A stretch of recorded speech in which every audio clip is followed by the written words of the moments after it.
Muy buenas noches a todos, que Dios los bendiga. Vamos a comenzar este tiempo. Les voy a pedir que nos pongamos de pie para recibir a la quinceañera. Si gustan, volteamos al pasillo central y le damos un fuerte aplauso a la entrada de Adasa Michelle Ordóñez Olvera.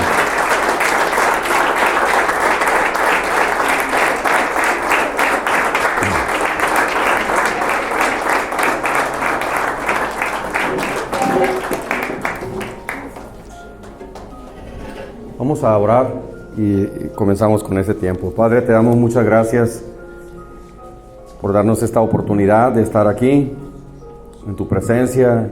Gracias por la coincidencia, Señor, de los santos en este lugar, por el reencuentro de las familias. Y gracias, Padre, porque tú has bendecido la vida de Adasa y nosotros te damos gracias porque le permites este aniversario especial en su vida, y estamos conscientes, Padre, que el mejor obsequio que nosotros podamos ofrecerle siempre será el orar por ella, el ponernos de acuerdo para pedirte que la bendigas. Te pedimos en esta tarde que a través de tu palabra, Señor, tú le des el consejo oportuno para este momento de su vida y para el resto de su vida, Señor. Yo creo que hay palabras que trascienden a los años y te pido, Señor, que este mensaje que viene de ti, Señor, sea algo perdurable, que le sirva en los momentos difíciles de la vida, Señor. Oramos que tú abras los caminos delante de ella y que ella te sirva con todo su corazón, Señor. Habla a su vida y también a la nuestra, Señor, porque por alguna razón estamos en este lugar también. En el nombre de Jesús. Amén. Pueden sentarse.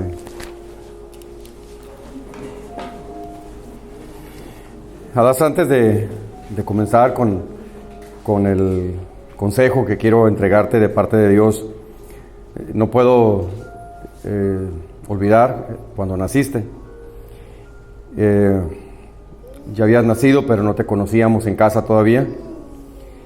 Y recuerdo perfectamente la primera vez que te vi en nuestro hogar, y te tenían acostada en un sillón individual como ese, y cabías perfectamente así de lado. Nunca había visto a un bebé que tuviera gripa, y siempre lo voy a recordar porque tenías todos los síntomas de la gripa y eras apenas una bebé que tenías poco de haber nacido, y lo recuerdo siempre mucho eso, aún con los cuidados de tus padres y todo. Pero ese día fue cuando yo supe finalmente quién era Adasa, la niña que había nacido. Y es importante que nosotros supiéramos quién eras, pero lo más importante, Adasa, definitivamente siempre será que tú sepas quién eres. Porque cuando tú puedas responder a quién eres, eso va a determinar tu vida y va a determinar tu futuro más que cualquier otra cosa. Se ha descubierto algo muy importante acerca de cómo las personas viven sus vidas, y eso no tiene nada que ver con su profesión, ni con su estatus social, ni con su cultura o con su educación. Las personas viven su vida, Adasa, en base a lo que creen sobre sí mismas. Es decir, cuando tú veas a una persona viviendo como vive, es porque así cree. Lamentablemente a veces no es de la mejor manera, o no es lo mejor para ellos, ¿no? Pero cada quien vive dependiendo cómo cree que es, porque lo que es determina la forma como se ve la vida y la manera en que se vive. Encuentro por lo menos 3 ejemplos de los que quiero hablarte en esta ocasión, y el primero es el salmista David, del que habrás escuchado muchas historias. Es una leyenda, es un hombre reconocidísimo. Aún los que no son cristianos y nunca han leído la Biblia saben de quién estamos hablando. Él tuvo un nacimiento y una infancia en una condición muy modesta, muy sencilla. Y parece que en la familia no había mucha educación o mucha preparación. Y David fue un muchachito que fue marcado por varias cosas: su familia, sus experiencias y aún las injusticias que él tuvo que enfrentar. Y David se había identificado mucho con esas cosas, y como resultado nos encontramos inicialmente en la Biblia a un David que tiene una identidad distorsionada o con poca autoestima hacia su persona. Él, cuando hablaba de quién era él siempre lo relacionaba con el rebaño, él siempre lo relacionaba con ovejas, él siempre lo relacionaba con las limitaciones en las que él había vivido. Y quizá David llegó a pensar que el entorno en el que él había nacido lo destinaba para que fuera un perdedor.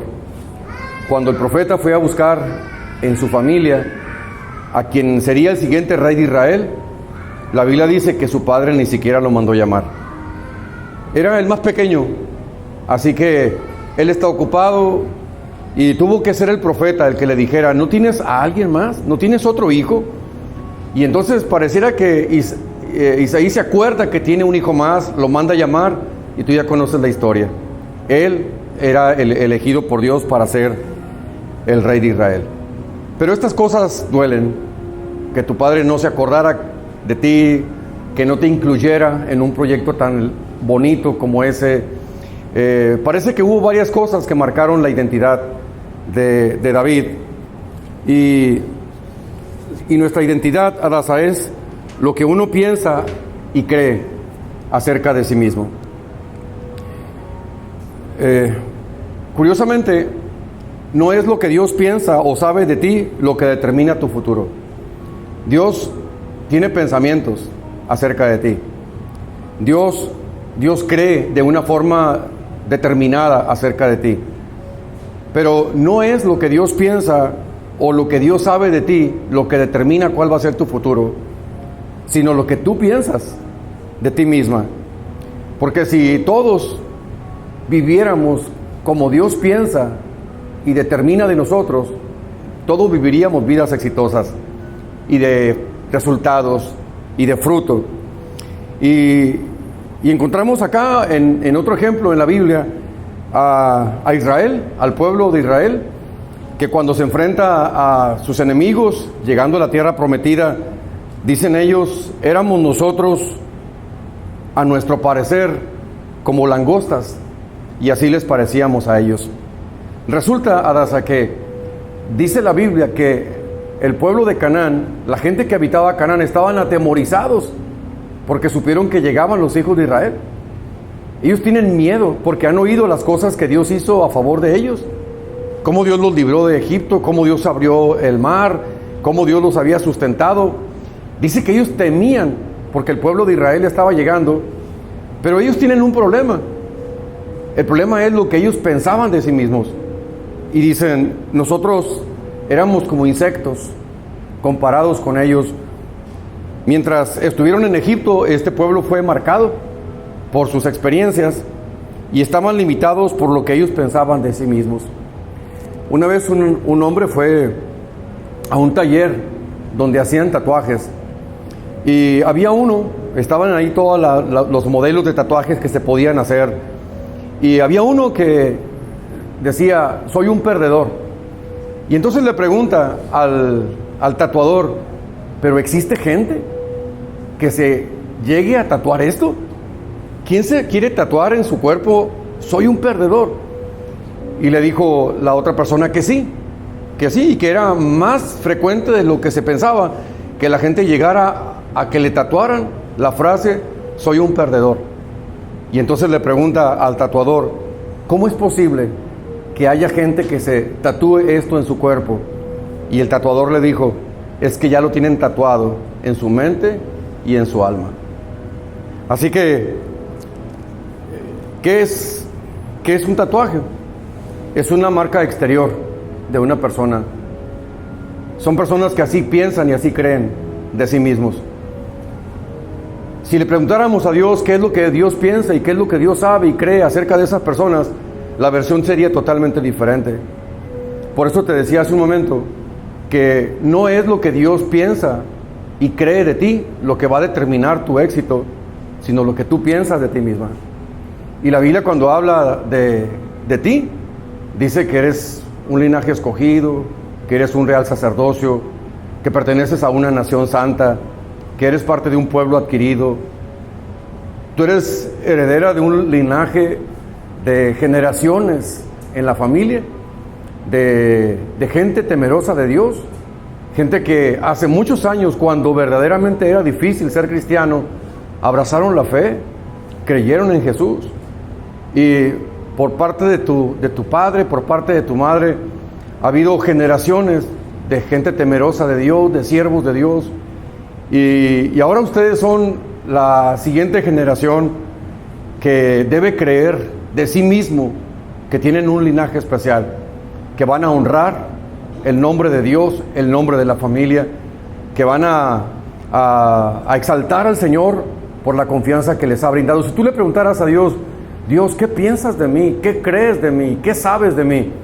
Te sorprenderías, porque quizás pensarías que es muy diferente o muy distante de lo que es la realidad, pero lo que Dios dice es lo correcto. Así que tu éxito no va a depender de lo que Dios determina, de lo que Dios piensa, porque eso es claro.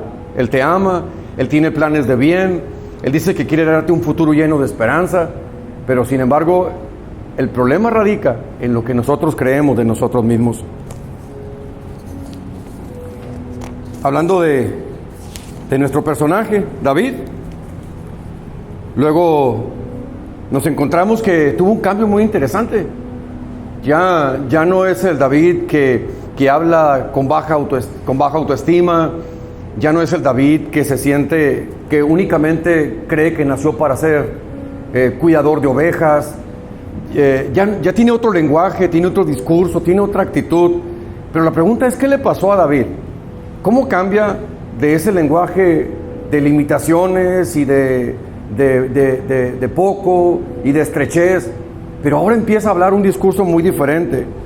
¿Sabes qué fue la diferencia, Daza? Cuando él tuvo un encuentro profundo con Dios. Y entonces Dios le habló a David y le dijo a David quién era él. Y le dijo, yo te tomé del redil. Es decir, sí es cierto que estabas en aquella condición y sí es cierto que vivías en esas limitaciones, pero yo te tomé del redil, le dijo Dios, de detrás de las ovejas, para que fueses príncipe sobre mi pueblo Israel. Y David no da crédito a lo que está escuchando, porque él no fue preparado, Adasa, para ser un rey. Él no fue instruido en una escuela para reyes. Él sale del anonimato y empieza a ser transformado, porque empieza a oír lo que Dios dice acerca de él. Y Dios le dice, yo te tomé para que fueras príncipe sobre mi pueblo. Y entonces él dice, ¿y quién soy yo? ¿Y cuál es mi casa para que me hayas traído a este lugar? Y me has mirado, dice David, le dice a Dios, me has mirado como a un hombre excelente. El secreto, mija, está en que David aceptó la verdad de lo que Dios estaba diciendo acerca de él. Yo te animo para que tú te creas lo que Dios dice acerca de ti, el gran valor que tienes, el propósito que va a ser revelado acerca de tu vida, los planes en los que Dios te quiere utilizar. Ni siquiera tienes una idea quizá hasta dónde puede llegar Dios a usar tu vida, si tú le crees a Él como David. Y como resultado de esa identidad, pues David cambió, y David fue de seguir al rebaño a pelear con leones, a enfrentarse con osos, a matar a gigantes, a ser un príncipe de Israel.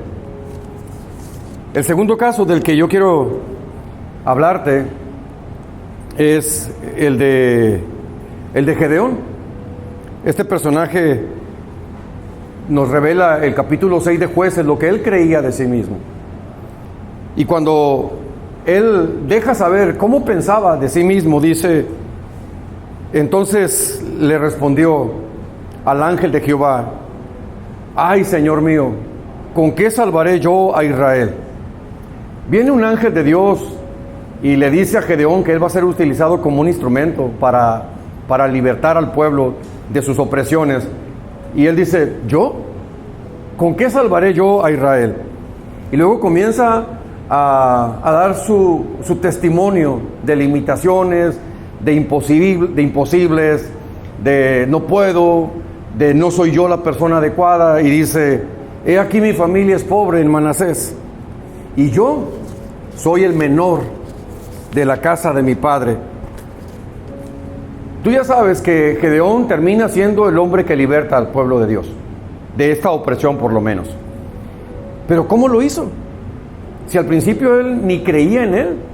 Él dice en el pasaje, yo no tengo ni la capacidad, ni tengo una familia adecuada, no tenemos los recursos, no tenemos las condiciones, yo no soy el hombre. Pero sí lo hizo. La pregunta es ¿cómo? ¿Cómo se opera una transformación en la vida de un hombre, de una mujer, de imposibilidades, pero de pronto pasar a cumplir y alcanzar el propósito de Dios? Fue Dios el que le dijo a Gedeón cómo lo miraba a él. Fue Dios el que le dijo, mira, te voy a revelar, te voy a decir lo que yo creo de ti. Y por medio de ese ángel, Dios se le apareció y le dijo, Jehová está contigo, varón esforzado y valiente. Gedeón aceptó lo que Dios le dijo y se convirtió en el campeón que realmente era. Es un encuentro con Dios, es un encuentro con su palabra, es un encuentro con la verdad divina. Y entonces Gedeón comenzó a creer que verdaderamente era. Así como David creyó lo que Dios le dijo de él, Gedeón creyó lo que dijo de él. Quisiera terminar diciéndote que siempre que había una persona con problemas de identidad y tenía un encuentro con Dios, eran transformados para bien. Quisiera decirte que a todos les pasó así, pero no es cierto.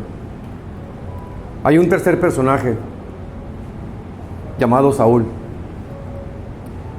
Y cuando se le reveló que él sería usado para el propósito divino, él dijo, no soy yo de Benjamín, de las más pequeñas de las tribus de Israel, y mi familia no es la más pequeña de todas las familias de la tribu de Benjamín. Él también habló de imposibilidades. Él también decía, yo no voy a poder con eso. Él también se sentía rebasado por la situación. Yo sé que hay cosas a tu edad que solamente de pensarlas dice, yo no puedo, o nunca podré. Y si así crees, pues nunca podrás. Pero si ves más allá de eso y piensas en posibilidades, y si hay sueños en tu corazón, y si hay anhelos que tengas, no hay un límite cuando uno oye lo que Dios está diciendo de ti, de nosotros. Entonces Dios le dijo a Saúl también, lo ministró de la misma manera que a David y que a Gedeón. Dios usó la misma estrategia, quiso sacar a Gedeón de sus imposibilidades, y la Biblia dice que Saúl era muy bien parecido. Era tan extraordinaria su belleza física que dice la Biblia que no había otro. Es más, tiene una estatura impresionante. El hombre más alto de Israel le llegaba a él a los hombros. Era un hombre que fue equipado espiritualmente por Dios, y sin embargo nos encontramos que Saúl no aceptó lo que Dios decía de él, y aunque se convirtió en rey, pero no encontramos a Saúl disfrutando la intimidad con Dios que disfrutó David. No encontramos a Saúl siendo tan efectivo como lo fue Gedeón, porque Saúl tuvo dificultades para entender lo que Dios hablaba de él, lo que Dios sabía y le decía, y vivió toda su vida escondiéndose de los demás. Nunca lo ves conviviendo con nadie, nunca lo ves socializando. Desobedeció a Dios. Él simplemente buscaba la aprobación de los hombres. Es más, hizo un intento de matar a su propio hijo solamente porque él quería tener la razón. Desobedeció a Dios porque temía al hombre, buscaba la alabanza de las personas, nunca creyó en otros, siempre vivió desconfiado, vivió su vida sin cumplir su propósito, siendo un cobarde, un celoso, y un asesino. ¿Sabes por qué le pasó esto? Porque él rechazó la verdad sobre sí mismo y vivió siempre pequeño y siempre limitado. No termina su historia con grandeza como la de David. Tampoco termina su historia con grandeza como la de Gedeón.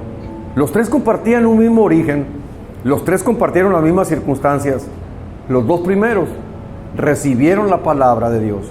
Los dos primeros le creyeron a Dios. Los dos primeros aceptaron lo que Dios había dicho y sus vidas y sus resultados cambiaron. El tercero ahí se quedó, un fracaso de historia, un fracaso de vida, teniéndolo todo, no solamente espiritualmente, pero económicamente y físicamente, y termina como uno de los ejemplos más lamentables de la Biblia de alguien que no le creyó a Dios. Hay dos consejos que tus abuelas quieren compartirte y tienen que ver con bendiciones que ellas quieren desatar sobre tu vida, y yo te animo, créelas y recíbelas. Ninguno tenga en muy poco tu juventud, sino sé ejemplo de los creyentes en palabra, conducta, amor, espíritu, fe y pureza.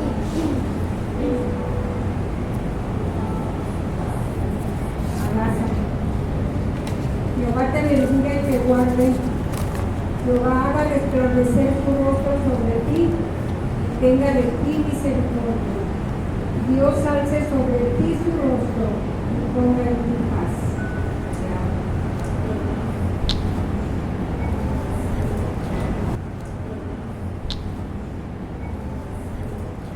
Son dos consejos de mujeres que han vivido una vida de fe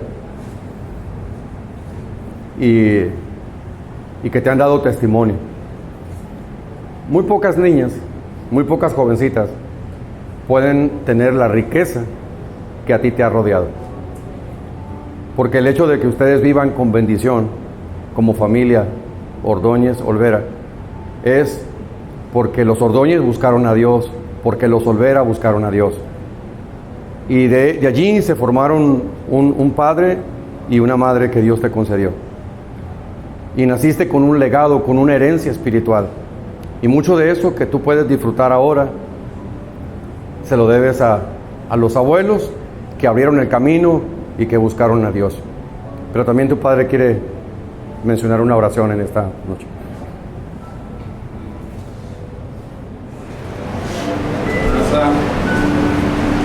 Como padre y como familia, somos muy afortunados en tenerte. Somos muy afortunados. Es una niña esforzada, es una niña valiente. Y yo la verdad, cuando te veo y me platicas tus cosas de la escuela, las materias que te gustan, otras no tanto, pero de lo que te gusta tú siempre hablas, me platicas y yo veo cómo te esfuerzas. Y me agrada escucharte, me agrada saber cómo va tu día siempre. Me gusta saber que día con día tú estás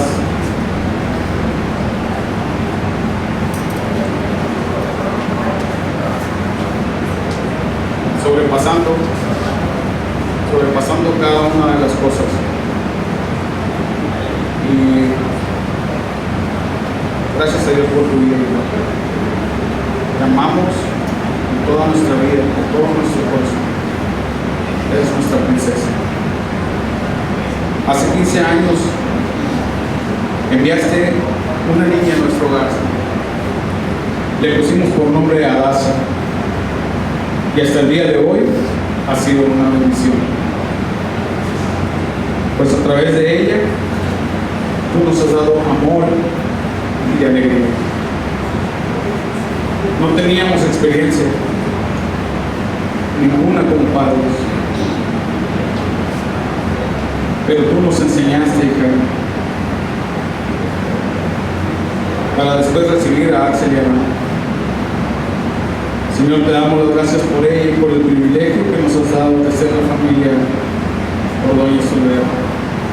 Desde aquel día la dedicamos para tu gloria y alabanza. Hoy, al ella cumplir 15 años, la ponemos nuevamente en tus manos. Cuando sonríe, tómalo como una alabanza para ti. Cuando llore, que sean tus manos las que sequen sus lágrimas. Cuando esté en necesidad de sabiduría, ilumínala con tu santa palabra. Que los días de su juventud sean llenos de amor, de fruto y de alegría. Anhelamos que se forme en una mujer íntegra y dedicada a adorarte con toda su alma, con todo su corazón y con toda su mente. Que tu mano, oh Dios, esté sobre ella hoy y siempre, en el nombre de Jesús. Amén. Te amamos. Hay dos obsequios, Adasa, que son indispensables en una ceremonia de 15 años, porque entiendo que no es el primer volumen de las escrituras que tendrás, pero este tiene un simbolismo muy especial y una de tus primas trae a obsequiarte un volumen de las escrituras. Adasa, nunca se apartará de tu boca este libro de la ley, sino que de día y de noche meditarás en él para que guardes y hagas conforme a todo lo que en él está escrito, porque entonces harás prosperar tu camino y todo te saldrá bien. Cuando leas la Biblia, yo le pido a Dios que Él te revele a través de las escrituras el valor que tú tienes delante de sus ojos y lo importante que eres.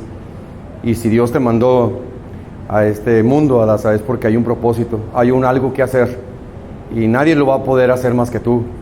Por eso eres responsable de encontrar ese propósito de tu vida y que cuando leas las escrituras y Dios te lo revele, tú lo creas y sepas. Un día Juan el Bautista estaba leyendo la Biblia, las escrituras, y de pronto se encontró con una profecía que hablaba de él, y debe ser impresionante que Juan lee la Biblia y dice: este soy yo soy esa voz, yo soy ese que debe preparar un camino, y se apasionó por eso y lo creyó con todo su corazón y llevó a cabo su ministerio. Y Jesús dijo: es el más grande de los profetas que ha nacido. ¿Por qué? Porque fue un hombre que, leyendo las escrituras, se encontró en ellas. Tú puedes ser la siguiente, tú debes ser la siguiente.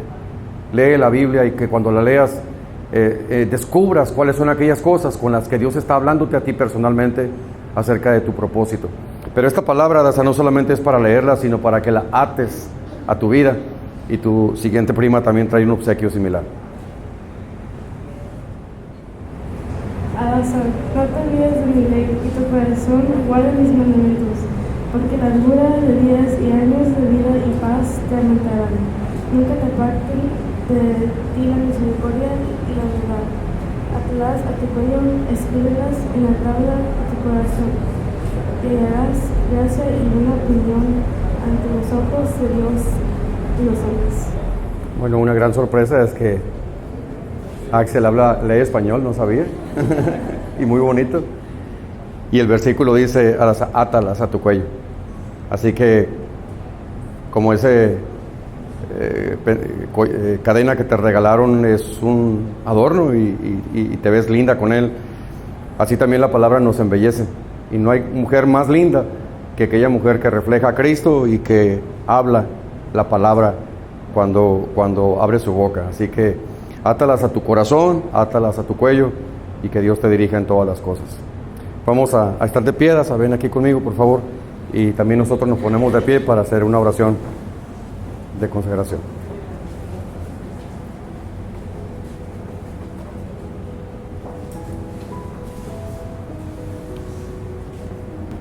Padre, en esta tarde una vez más estamos delante de ti y te damos muchas gracias por este momento. Gracias por la vida de Adasa, gracias por la bendición que se ha significado, gracias por ese carácter prudente, gracias por su discreción, Gracias por todas las virtudes, Señor, que nosotros hemos visto en su vida y de las cuales también hemos aprendido, Señor.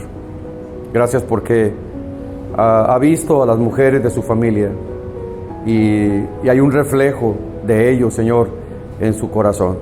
Nosotros te pedimos en esta tarde que tú la bendigas.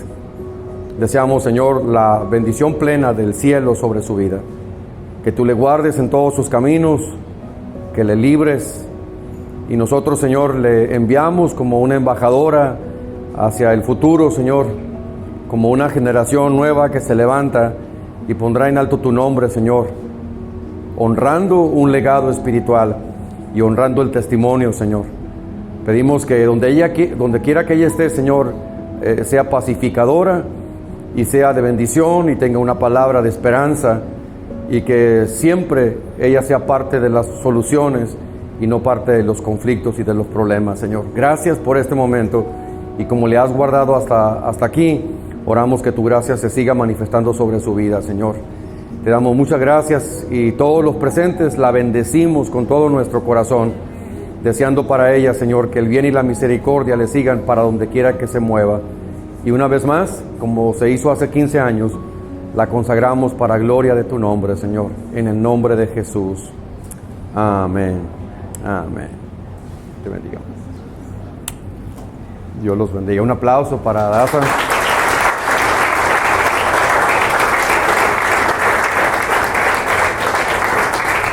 Bien, no sé si hay alguna instrucción de parte del hijopazo. ¿No? Bueno, entonces vamos a tener la salida de Adasa y pasamos al área de las mesas a seguir la convivencia. Damos un aplauso una vez más a Adasa.